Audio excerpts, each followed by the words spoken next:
Savoir bien s'exprimer peut nous aider dans un grand nombre de situations. Qu'elles soient professionnelles ou personnelles, avoir cette aisance à bien parler est utile dans le quotidien de chaque personne. C'est donc pour cette raison que je m'intéresse depuis très longtemps à ce sujet de l'éloquence. J'avais d'ailleurs fait une première vidéo sur cette chaîne pour améliorer ses techniques sur son expression orale. Une vidéo qui doit avoir 2 ans maintenant. Au fur et à mesure de mes conversations, je me suis rendu compte à quel point l'éloquence était quelque chose de multiple. Dans cette vidéo, je vais donc t'expliquer comment t'améliorer sur ce sujet, mais avant ça, on va commencer par le premier point qui me semble essentiel, parce que je veux être certain qu'on parle de la même chose, c'est quoi l'éloquence? Et je vais te le faire simple, basique, en une phrase. Pour moi, l'éloquence, c'est l'art de bien parler. D'ailleurs, c'est pas que pour moi, c'est la définition qu'on trouve dans la plupart des dictionnaires. Mais j'irai quand même légèrement plus loin. Pour moi, c'est l'art de bien parler en fonction du contexte. C'est-à-dire que si jamais t'es au taf, si jamais t'es avec ton ou ta partenaire de couple, si jamais t'es avec tes parents, si jamais t'es dans un contexte avec des inconnus purs, si t'es comme moi là, en train de faire une vidéo en ligne, tu ne vas pas t'exprimer de la même manière. Parce que ça va pas toujours être approprié de parler qu'avec un seul langage. Ça s'explique simplement. Le message qu'on souhaite faire passer en fonction du contexte va varier. Par exemple, on va éviter de parler de façon argotique à un entretien d'embauche. À l'inverse, lorsque l'on est avec ses amis, on va éviter d'utiliser un langage soutenu. Donc, en fonction du contexte et encore une fois en fonction du message qu'on souhaite faire passer,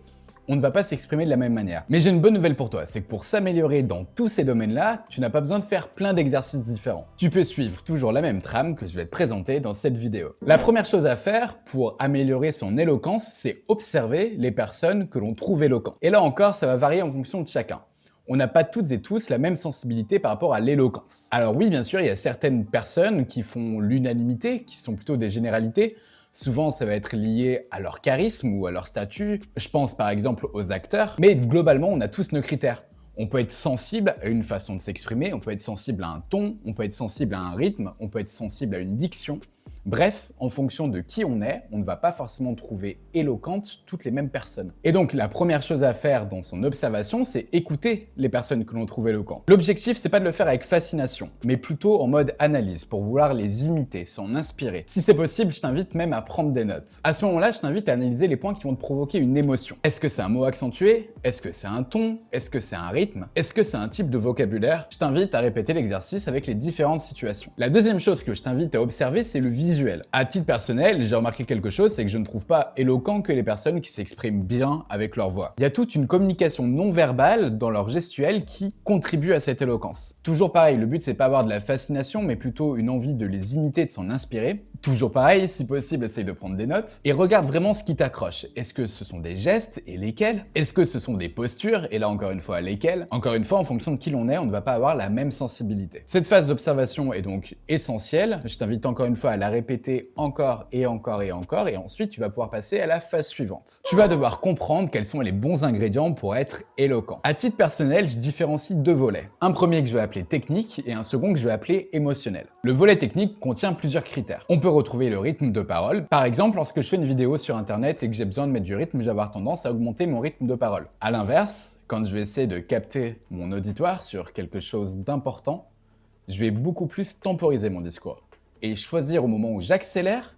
ou les moments où je décélère. Le deuxième critère, c'est la diction. Alors pour moi, celui-là, il est important dans tous les instants où on s'exprime. D'ailleurs, la preuve là, franchement, je fais pas vraiment d'effort et je suis sûr que c'est assez inaudible pour toi à écouter. Alors que là, en rajoutant un peu de forme et en ouvrant beaucoup plus la bouche, après avoir travaillé bien sûr dessus, je pense que mon discours est beaucoup plus clair à comprendre. Et j'espère que c'est plus agréable. Le troisième critère que j'ai noté, c'est le ton. Parfois, dans certains moments, il faut savoir être plus grave. Ça contribue à ajouter de l'émotion ou de l'importance à ce qu'on dit. Alors que dans d'autres cas, on peut être vachement plus joyeux. Encore une fois, ça va dépendre du contexte. Le quatrième point, c'est la connaissance du vocabulaire adapté au contexte. Et je reviens sur ce que je disais tout à l'heure. T'es en entretien d'embauche, tu dois utiliser un vocabulaire qui est construit. Tu vas pas utiliser de l'argot, ni quoi que ce soit qui ne corresponde pas à la langue dans laquelle tu t'exprimes. Mais c'est pas seulement vrai que dans ce sens. Typiquement, j'ai déjà rencontré des personnes dans le milieu professionnel qui avaient un certain niveau hiérarchique et qui parlaient volontairement de façon soutenue et technique avec d'autres personnes qui avaient un niveau hiérarchique inférieur dans l'entreprise. L'objectif, c'était d'impressionner, c'était de montrer cette supériorité, mais sauf que ça fait un super effet négatif, parce que ça montre que la personne n'est pas capable de s'adapter à son public. Lorsque tu utilises un vocabulaire d'un jargon très technique que les autres ne maîtrisent pas, ou ça peut être aussi parfois des abréviations,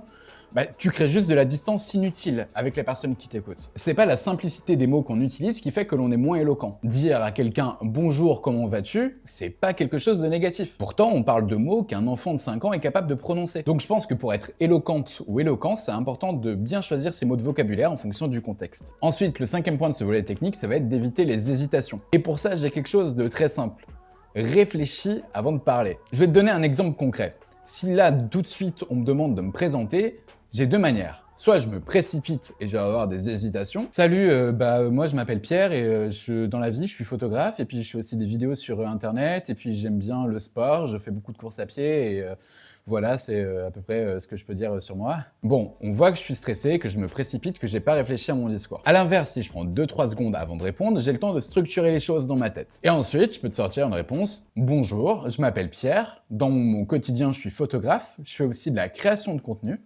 Et je kiffe le sport. Tu vois, le fait d'avoir structuré un tout petit peu ces mots dans ma tête, ça m'a permis de gagner en assurance, de savoir ce que j'allais dire, et c'est important de savoir ce qu'on dit, en vrai. Et enfin, le 6e point, qui est plus bonus, c'est d'éviter toutes les expressions qui ne veulent rien dire. Genre, du coup. Alors, en vrai, si tu maîtrises pas celui-là, c'est pas si grave, parce que déjà, les 5 points précédents sont assez compliqués à maîtriser, et si tu les maîtrises, tu feras toujours illusion avec les personnes autour de toi. Moi-même, cette 6e catégorie, très honnêtement, je la maîtrise pas. Il y a plein de fois où je vais sortir des genres. Les du coup, c'est bon, je les ai supprimés. Mais bref, déjà, si tu travailles sur ces points techniques, tu vas vraiment pouvoir t'améliorer. Ensuite, il y a donc le volet émotionnel, qui nécessite, de mon point de vue, une certaine maîtrise du volet technique, mais pas que. Ce volet émotionnel, c'est donc faire vivre son récit. Je te donne un exemple. Ce matin, je suis allé à la salle de sport, j'ai fait 4 exercices pec dos, je suis défoncé, c'est très compliqué. Bon, là, t'as un premier exemple de quelque chose de monotone où tu fais pas vivre ton récit. Maintenant, je te le refais, et désolé si c'est pas le même texte parce que je suis en pure impro, mais en gros, ça serait: ce matin, je suis allé à la salle de sport, j'ai fait 4 exercices, pecs, dos, franchement, c'était génial, et en vrai, j'ai des courbatures sa race. Tu vois, je mets un ton où je fais vivre mon récit, et je pense que c'est plus agréable à écouter. Bon, ça, faudra quand même que je le vérifie au montage.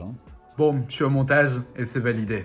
Ensuite, la deuxième chose, c'est savoir parler avec sincérité. Et encore une fois, les gens qui font semblant d'être tristes ou semblant d'être heureux, en exagérant les choses, ça se voit. Donc, parle avec sincérité, ça te rend plus authentique et les récepteurs des autres comprendront que la sincérité est là. Parce qu'hormis une poignée de personnes sur cette terre, et on est tous de très mauvais acteurs. Même avec du media training ou du théâtre, vraiment, je te jure. La troisième chose à faire, c'est se mettre à la place de l'auditeur. Si tu écoutes souvent des histoires, tu verras ce qui te captive ou non. D'où la phase d'observation qui est importante dans ce qu'on a dit tout à l'heure. Lorsque tu racontes quelque chose, mets-toi à la place de l'auditeur. Comment j'aimerais vivre cette histoire? Comment j'aimerais l'entendre? Qu'est-ce qui me ferait vraiment vibrer? Bref, je pense que tu as compris. Et enfin, le 4e point qui est pour moi important dans la maîtrise émotionnelle de son discours, c'est savoir gérer les temps de silence. Alors là encore une fois, on est sur YouTube, si je mets beaucoup de temps de silence, la seule chose que je vais faire, c'est de perdre. Mais par contre, si je dois m'adresser à un public en présentiel lors d'une réunion et que j'ai un message à faire passer, je vais être capable de mettre des temps de silence. Parce que les temps de silence, ça va appuyer un propos, ça va donner de l'importance et ça va aussi permettre aux différentes personnes présentes d'ingérer mon discours et de comprendre ce que je suis en train de raconter. Donc voilà pour moi quels sont les bons ingrédients pour ajouter de l'éloquence dans son discours. Une fois qu'on a ça, il faut passer à une phase qui comprend 2 mots: l'entraînement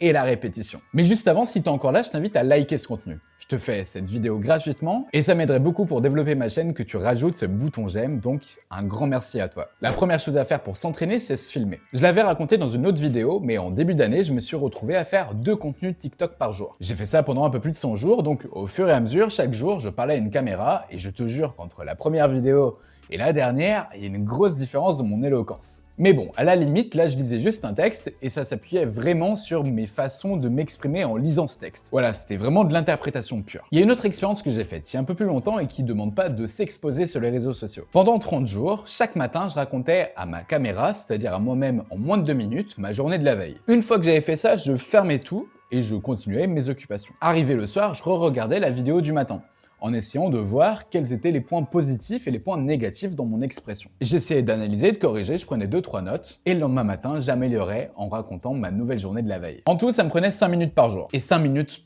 tout le monde les a, la vérité. Pendant 30 jours, j'ai vraiment amélioré mon niveau, t'imagines même pas. Donc ça, c'est vraiment un entraînement que tout le monde peut faire parce qu'aujourd'hui, on a tous des téléphones portables. Le deuxième type d'entraînement que tu peux faire, c'est devant un miroir. Tu vas pouvoir observer ta posture, tu vas aussi pouvoir faire un discours de façon spontanée, ou tu vas pouvoir maîtriser tes temps de silence, tes hésitations, tes tes du coup et compagnie. Tu peux le faire le matin quand tu te prépares avant d'aller en cours ou au travail et en vrai, ça marche vachement bien. Enfin, le troisième exercice que tu peux faire, c'est lire un texte à voix haute. Tu prends, je sais pas, les paroles d'une chanson qui t'inspire ou bien un texte que t'aimes bien ou bien des articles de presse, n'importe quoi, bref, et tu lis ça à voix haute. T'essayes d'articuler le mieux possible, t'essayes de mettre le ton.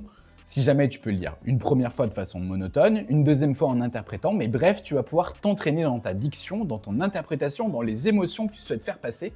Et ça, c'est super cool. Il y a un seul mot d'ordre à tout ça, c'est la répétition. Sois régulier dans tes entraînements, prends 10 minutes par jour, pas plus, allez 15 si jamais tu as envie de progresser encore plus rapidement. Et tu verras, tout ton travail va porter ses fruits et tu vas avoir des résultats. Et là, tu pourras être super fier de toi. En parallèle de ça, tu peux commencer dans la vraie vie. Au quotidien, je suis sûr que tu as des interactions.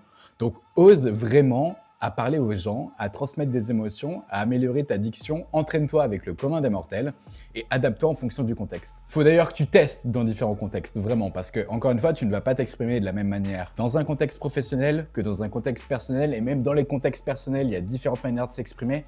Dans les contextes professionnels aussi, on ne demande pas toujours la même solennité dans le discours, on ne demande pas toujours la même persuasion, donc bref, adapte-toi. D'ailleurs, en parlant de persuasion, j'adore faire des vidéos comme celle-ci où je peux transmettre des compétences que j'ai pu acquérir, donc si c'est quelque chose qui te plaît, je t'invite à t'abonner juste ici et à activer la cloche des notifications. Je te remercie pour ça. Vraiment, faut que tu oses dans la vraie vie, t'as rien à perdre. Les personnes qui te jugeront seront des personnes qui n'auront pas confiance en elles. Parce qu'en vrai, je te jure, de façon générale, on est vachement plus admiratif des gens qui osent que des gens qui tentent pas. Donc, avant de devenir un boss ou une boss en éloquence, pense à pratiquer un max du max dans la vraie vie. À la fin, tu pourras peut-être finir comme moi aujourd'hui, à faire des vidéos sans script. J'ai aucun texte devant moi, j'ai juste une liste de mots pour avoir une trame dans mon discours, mais c'est tout. En n'ayant certes pas une éloquence parfaite, et j'en ai totalement conscience, mais en ayant suffisamment confiance en moi pour être à l'aise et te faire une vidéo que j'espère cohérente et agréable à écouter. Vraiment, c'est un super vecteur pour prendre confiance en soi, je t'invite à développer de fou cette compétence. Ta progression passera donc par des habitudes. Ces habitudes, elles vont être propres à toi parce qu'elles vont dépendre de ton mode de vie, de tes appétences et de tout un tas d'autres choses. Je t'invite donc à les construire par toi-même et ça tombe bien, il y a quelques mois, je t'avais fait une vidéo qui est disponible juste ici en fiche pour construire tes propres habitudes. Je te remercie d'être resté avec moi jusqu'au bout. C'était Pierre Crozier de la chaîne En Forme et je te dis à très bientôt.